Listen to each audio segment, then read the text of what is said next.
নমস্কার, ব্রেকিং বাংলায় আপনাদের স্বাগত। আমি জয়ন্ত মজুমদার। গত বছরের মাঝামাঝি সময় বিজেপি বিরোধী দলগুলো পাটনাতে বৈঠকে বসেছিলেন একজোট হওয়ার জন্য এবং আগামী লোকসভা নির্বাচনে তারা জোটবদ্ধ হয়ে লড়বে এরকম একটা বার্তা দিয়ে তারা একজোটে আসে এবং পরবর্তীকালে যখন মুম্বাইয়ের বৈঠক হয় তার 1-1.5 মাস বাদে তখন সেই বৈঠকে বিরোধী দলগুলো তাদের জোটের নাম দিয়েছিল ইন্ডিয়া জোট, Indian national developmental inclusive alliance. তো ইন্ডিয়ার নাম দেওয়ার পরে বিরোধী দলের জোটগুলি ইন্ডিয়ার নাম দেওয়ার পরেই আমাদের প্রধানমন্ত্রী নরেন্দ্র মোদী, স্বরাষ্ট্রমন্ত্রী অমিত শাহ, তাদের বোধহয় ইন্ডিয়ার নামটা নিয়ে ইন্ডিয়ার নামটা নিয়ে একটু অ্যালার্জি হচ্ছিল। তো তখন দেখা গিয়েছিল যে দু একটা ভারত সরকারের যে অর্ডার বেরোয় সেখানে গভর্নমেন্ট অফ ভারত বা ভারত সরকারের নামে সেই অর্ডারগুলো বেরিয়েছে, যেগুলো আগে সাধারণত গভর্নমেন্ট অফ ইন্ডিয়ার নামে বেরোতো। তো এই নিয়ে দেশ জুড়ে হইচই শুরু হলো। বিরোধীরা বললো যে ইন্ডিয়া জোট হয়েছে বিরোধীদের, সেই কারণে হয়তো ইন্ডিয়ার নামটাই বদলে দিতে চাইছেন নরেন্দ্র মোদীরা, সেই জন্য আবার দেশের নামটা ভারত করার চেষ্টা হচ্ছে, এই রকম ধরনের বিরোধীরা অভিযোগ করা শুরু করলে। যাই হোক, সেটা নিয়ে আর বেশি দূর এগোয়নি, কারণ হচ্ছে ওটা করতে গেলে অনেক রকম সমস্যা ছিল। হয়তো সরকার সেটা ভেবেছে, কারণ আমাদের যত কারেন্সি আছে তাতে government of India, reserve bank of India এইসব তাতে লেখা থাকে, আমাদের পাসপোর্টে রিপাবলিক অফ ইন্ডিয়া লেখা থাকে এবং বিভিন্ন সরকারি জায়গাতে বা বিদেশে গভর্নমেন্ট অফ ইন্ডিয়া বা রিপাবলিক অফ ইন্ডিয়া এইরকমই নাম থাকে। তা সমস্ত কিছুই পরিবর্তন করতে হবে। তা সেই কারণে হয়তো আর ইন্ডিয়া নামটা বদলে ভারত হয়তো করার চেষ্টা করেননি নরেন্দ্র মোদীরা। কিন্তু বিজেপির কেন্দ্রীয় নেতৃত্ব একদম দিল্লি থেকে শুরু করে সারা দেশে একটা ছড়িয়ে দিলেন যে India national developmental inclusive alliance, এইটা যে ইন্ডিয়াটা না বলে তারা বলতে শুরু করলেন যে ইন্ডি অ্যালায়েন্স। হ্যাঁ, তারা ইন্ডিয়াটা পুরো বললেন না, মোদিজি সবাই ইন্ডিয়া অ্যালায়েন্স বলে। আমাদের রাজ্যে তো একই কথা চালু হয়ে গেছে বা হয়ে গিয়েছিল তখন থেকেই। সবসময় বলা হতো যে ইন্ডিয়া অ্যালায়েন্স। যেমন ডিসেম্বর মাসে যখন 5 রাজ্যের ফলাফল বেরোলো বিধানসভা ভোটে, সেই সময় হিন্দি বলায় 3 রাজ্যে বিজেপি ক্ষমতায় আসার পরে আমাদের এখানে শুভেন্দু অধিকারী বলেছিলেন যে ইন্ডি জোটের পিন্ডি চটকে গেছে। যদিও বিধানসভাতে কোনো ইন্ডিয়া অ্যালায়েন্সের কোন দলই হচ্ছে সমঝোতা করে লড়েনি, কারণ তাদের মূল উদ্দেশ্য ছিল যে লোকসভা ভোটে তারা বিভিন্ন রাজ্যতে তারা আসন সমঝোতা করে লড়াই করবে, যাতে বিজেপির বিরুদ্ধে একের বিরুদ্ধে এক প্রার্থী দেওয়া যায়। কারণ সকলেই হিসাব করেছিলেন যে 38% ভোট নিয়ে বিজেপি এত আসন জিতেছে লাস্ট ইলেকশনে, সেক্ষেত্রে প্রায় 60-62% ভোট হচ্ছে বিজেপি বিরোধী ভোট।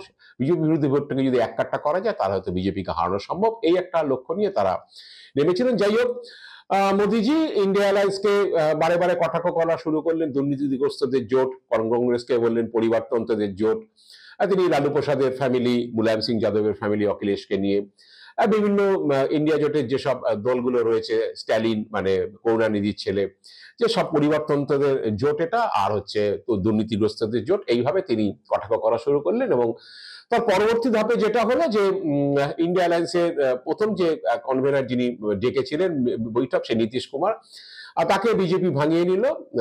ভাঙিয়ে নিয়ে বিজেপি বিহারের গভর্নমেন্ট ফেলে দিয়ে বিজেপি আর নীতিশ কুমারের দল মিলে সেখানে সরকার গড়া হলো। নতুন আবার বিজেপি অ্যালায়েন্স গভর্নমেন্ট হলো বিহারে।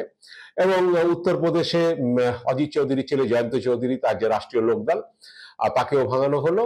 এবং ভাঙানোর পরে এবং মহারাষ্ট্রে 2 কংগ্রেস নেতা অশোক চৌহান এবং মিলিন্দ দেওরা, তাদেরও রাজ্যসভার সংসদের টোপ দিয়ে তাদের দুজনকে দলত্যাগ করানো হলো বিজেপিতে। কংগ্রেস থেকে তারা বিজেপিতে যোগদান করলেন। এরপরে মোদিজি দম পেয়ে গেলেন যে ইন্ডিয়া জোট ক্রমশ খারাপ হচ্ছে, অবস্থা খারাপ, এবং কংগ্রেস আপের মধ্যে বা সমাজবাদী পার্টির সঙ্গে কংগ্রেসের আসন সমঝোতা হচ্ছে না, এই ধরনের খবরগুলো আসতে থাকায় মোদিজি কি বলে বুকের ছাতি বেড়ে গেল এবং তিনি লোকসভার যে অধিবেশন হলো, লাস্ট বাজেট অধিবেশন, সেই অধিবেশনে তিনি পরিষ্কার বলে দিলেন যে বিজেপি 370 এবং এনডিএ 400 আসন পাবে, আপকি বার 400 পার। এবং একই সঙ্গে বললেন যে অ্যালায়েন্স কা অ্যালাইনমেন্ট হি বিগাড় গয়া। তো এইটা বলার পরে যেটা দেখা গেল যে মোটামুটি আস্তে আস্তে গত কয়েকদিনের যে ডেভেলপমেন্ট গুলো হলো, সেই অ্যালায়েন্স কা অ্যালাইনমেন্ট হি বিগাড় গয়া মোদিজি। কিন্তু সমঝোতা কংগ্রেসের সঙ্গে সমাজবাদী পার্টির হয়ে গিয়েছে উত্তরপ্রদেশে, এবং হচ্ছে মধ্যপ্রদেশেও হয়েছে। সেই সমঝোতা মোটামুটি পাকা। আরএলডি জোট ছেড়ে দিয়েছে, তার ফলে আরএলডি কে নিয়ে সমস্যা নেই, জয়ন্ত চৌধুরী আরএলডি, মুলায়ম সিং যাদব, কারণ আরএলডি গতবারই 5টা আসন লড়েছিল সমাজবাদী পার্টির সঙ্গে জোটে থেকে, কিন্তু তারা জিততে পারেনি। তো এবার আরএলডি হয়তো ভেবেছিল যে সমাজবাদী পার্টি যে 4টি আসন তাদের দেবে বলেছিল, তার বদলে বিজেপিতে গিয়ে 3টি আসন পেলে হয়তো নিশ্চিত জয় হবে, সেই কারণে তো বিজেপির দিকে ঝুঁকেছেন তিনি। তো যাই হোক, শোনা যাচ্ছে এখন বিজেপির সঙ্গে তার সমস্যা বেঁধেছে, বিজেপি বোধহয় তাকে 3টি আসনও দিতে চাইছেন না, এই নিয়ে একটা সমস্যা তৈরি হয়েছে। এখন আরএলডি অখিলেশ যাদবের সমাজবাদী পার্টি কংগ্রেসের জোটেও আসতে পারছে না, এবং হচ্ছে বিজেপির সঙ্গে তার একটা জট পাকিয়ে রয়েছে। তো এরপরে যেটা হলো, আপের সঙ্গে কংগ্রেসের সমঝোতা, 5টি রাজ্যে আসন সমঝোতা হয়ে গিয়েছে ইতিমধ্যেই। শনিবার দিন আপ এবং কংগ্রেস নেতারা সাংবাদিক বৈঠক করে সেটা জানিয়েও দিয়েছেন। দিল্লিতে হরিয়ানা, চণ্ডীগড়, রাজস্থান, গুজরাট, গোয়া, এই রাজ্যগুলোতে আপের সঙ্গে কংগ্রেসের সমঝোতা হয়ে গিয়েছে। এবং যেটা জানা যাচ্ছে, পাঞ্জাবে আপ এবং কংগ্রেস কেউ সমঝোতা করতে চায়নি, কারণ পাঞ্জাবে এখন যা পরিস্থিতি, কেরলের মতো পরিস্থিতি প্রায়, আর বিজেপি একেবারে তলানিতে ঠেকে গিয়েছে, আকালি দলেরও ততই বছর অবস্থা। আর ওখানে পাঞ্জাবে আপ ক্ষমতায় আসার পরে এখন যা সিচুয়েশন, হয় জিতলে 13টি আসনের মধ্যে হয় আপ জিতবে, নয় কংগ্রেস জিতবে। তৃতীয় বা চতুর্থ হিসাবে বিজেপি বা আকালি দলের ওখানে জেতার কোনো সম্ভাবনা নেই। তাই তারা ঠিকই করে নিয়েছিল যে পাঞ্জাবে কোনো আসন সমঝোতা হবে না, যে যার শক্তিতে যে আসন তারা জিতবে। বাকি 5টি-6টি রাজ্যে গোয়া, গুজরাট, হরিয়ানা, রাজস্থান এবং হচ্ছে দিল্লিতে আপ এবং কংগ্রেস সমঝোতা করেছে। শনিবার দিন সেই সমঝোতা চূড়ান্ত হয়েছে। তো অ্যালায়েন্স কা অ্যালাইনমেন্ট হি বিগড় গয়া, মোদিজির সেই কথা। মহারাষ্ট্র কংগ্রেস, এনসিপি এবং উদ্ধব ঠাকরে শিবসেনা, শরদ পাওয়ারের এনসিপি এবং কংগ্রেস, তারা জোটের কাজ অনেকটাই এগিয়ে নিয়ে গেছে। 48টা আসনের মধ্যে 39টা সিটের তাদের সমঝোতা হয়ে গিয়েছে, 9টি আসন তারা ছেড়ে রেখেছে। তারা সেখানকার স্থানীয় 2টি পার্টির সঙ্গে তারা আসন সমঝোতা করতে চায়, তার মধ্যে একটি পার্টি তারা বেশি আসন দাবি করাতে সেই 9টি আসনের বিষয়ে আটকে রয়েছে। তবে সেটা সম্ভবত 2-1 দিনের মধ্যেই হচ্ছে নির্ধারিত হয়ে যাবে যে ওই 9টি আসন বাকি ওই দুটো পার্টির মধ্যে কাকে কাকে ছাড়া হবে, বা যদি একটি পার্টি না আসে তাহলে অপর একটি পার্টির সঙ্গে সেই সমঝোতা হবে। তো একমাত্র শুধুমাত্র বাকি রইল কংগ্রেসের সঙ্গে তৃণমূলের আমাদের রাজ্যে বা উত্তর পূর্বাঞ্চলে যেখানে। তো কংগ্রেসকে এ রাজ্যে মুখ্যমন্ত্রী মমতা বন্দ্যোপাধ্যায় 2টি আসন ছাড়তে চেয়েছিল, কিন্তু কংগ্রেস 2টি আসন রাজি না, কংগ্রেস তার থেকে বেশি আসন চেয়েছে। কিন্তু জয়রাম রমেশ বারে বারেই বার্তা দিয়ে যাচ্ছেন যে কংগ্রেস জোট করতে রাজি তৃণমূলের সঙ্গে, এবং যেটা শোনা যাচ্ছে যে আসাম এবং মেঘালয়ে তৃণমূলকে 2টি সিট কংগ্রেস ছেড়ে দিতে চায়, বিনিময়ে বাংলায় তারা গোটা 5 সিটের দাবি করছে। কিন্তু এই বিষয়টা এখনো আলোচনা শেষ হয়নি। এখন বাংলার পরিস্থিতিটা একটু অন্যরকম, কারণ বাংলাতে ইন্ডিয়ান অ্যালায়েন্সে যারা আছে, বামেরা প্রথমেই বলেছিল যে তারা এখানে তৃণমূলের বিরুদ্ধে লড়াই করবে। কংগ্রেস হাইকমান্ডের দিকে চেয়েছিল, কংগ্রেস দেখেছিল যদি হাইকমান্ড তৃণমূলের সঙ্গে জোট করে তাহলে কংগ্রেসকে সেক্ষেত্রে বামেদের হাত ছেড়ে কংগ্রেস তৃণমূলের সঙ্গে জোট করতে হবে।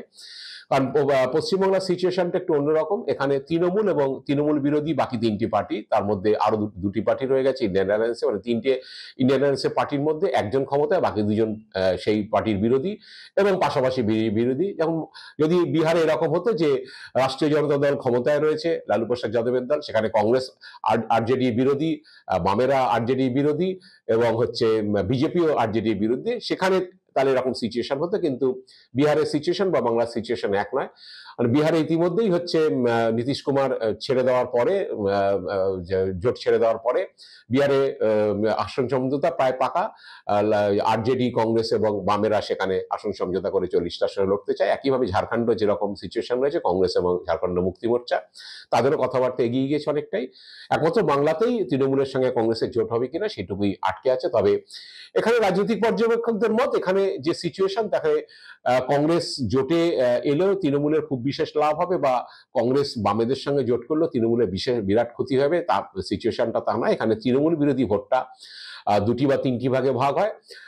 তার মধ্যে বিজেপি চাইবে যে তার মেজর শেয়ারিংটা সে নিতে তৃণমূল বিরোধী ভোটের, এবং বাম কংগ্রেস চাইবে যে তৃণমূল বিরোধী ভোটের একটা শেয়ারিং তারা নিয়ে যদি তারা 2-1টা আসন জিততে পারে, এইরকম একটা সিচুয়েশন। মূল এখানে ভোটটা তৃণমূল বিরোধী ভোটটাই 3টি দলের মধ্যে ভাগ হয়। তো সেই একটা অবস্থার মধ্যে রয়েছে। এখানে জোট হলেও বিরাট কিছু তার এফেক্ট হবে, তৃণমূল বা কংগ্রেস সুবিধা হবে তা নয়, বা জোট না হলেও তারা বিরাট ক্ষতিগ্রস্ত হবে তা নয়। দু তিনটে আসন ছাড়া বিশেষ হেরফের হওয়ার কথা নয়, এইরকমই রাজনৈতিক পর্যবেক্ষকদের মত। এদিকে আসি দক্ষিণ ভারতে সেরকম কোনো জোটের সমস্যা নেই, কারণ হচ্ছে দক্ষিণ ভারতে যেই স্টেটে শক্তিশালী সে সেইখানেই অবস্থান করছে। তেলেঙ্গানা, কর্ণাটকে কংগ্রেসই লড়বে, তার বিখানে কেসিআর, এবং কর্ণাটকে বিজেপি তার প্রধান বিরোধী, এবং তামিলনাড়ুতে যথারীতি ডিএমকে এবং তার সঙ্গে কংগ্রেস জোট করবে, বামেরাও করতে পারে দু একটি আসনে। কেরলে আইএনডিএ জোট বা ইন্ডিয়া জোট হবে না, কারণ হচ্ছে সেখানে সিপিএম কংগ্রেস ছাড়া অন্য কোনো দলের কোনো অস্তিত্ব নেই, বিজেপির কোনো অস্তিত্ব নেই, বিজেপি বিধায়কও নেই, সাংসদও নেই। তো সেখানে আলাদা লড়া হবে, যে যার শক্তিতে যে আসনগুলো লড়বে। তো এখন যা সিচুয়েশন, মেন যেটা ছিল সমাজবাদী পার্টি এবং আপকে নিয়ে কংগ্রেসের সঙ্গে সমঝোতা, সেই সমঝোতাটা হয়ে গেছে, এবং যার ফলে হচ্ছে মোদিজি, অমিত শাহ সভাপতি চিন্তিত, কারণ একটা বড় অনেকগুলি রাজ্যে তাদের মধ্যে সমঝোতা হয়ে যাওয়াতে 1:1 ফাইটে তাদের পড়তে হবে।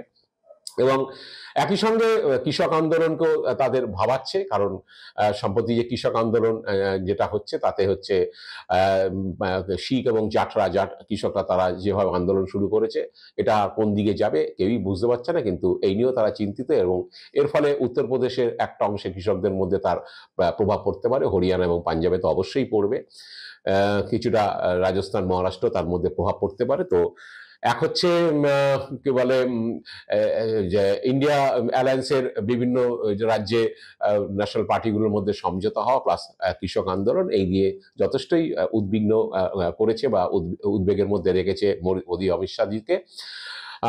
আমি গণৎকার নই, বা আমি বলতে পারবো না আগামী দিনে ভোটে কি হবে। মোদীজি স্লোগান দিয়েছেন আবকি বার 400 পার, অ্যালায়েন্স কা অ্যালাইনমেন্ট বিগাড় হয়ে গয়া। তো এখন জানি না এই ঘটনাগুলোর পরে মোদিজি একই কথা বলে যাবেন কিনা, তার জন্য তো আমাদের লোকসভা ভোট এবং তার ফলের জন্য অপেক্ষা করতেই হচ্ছে।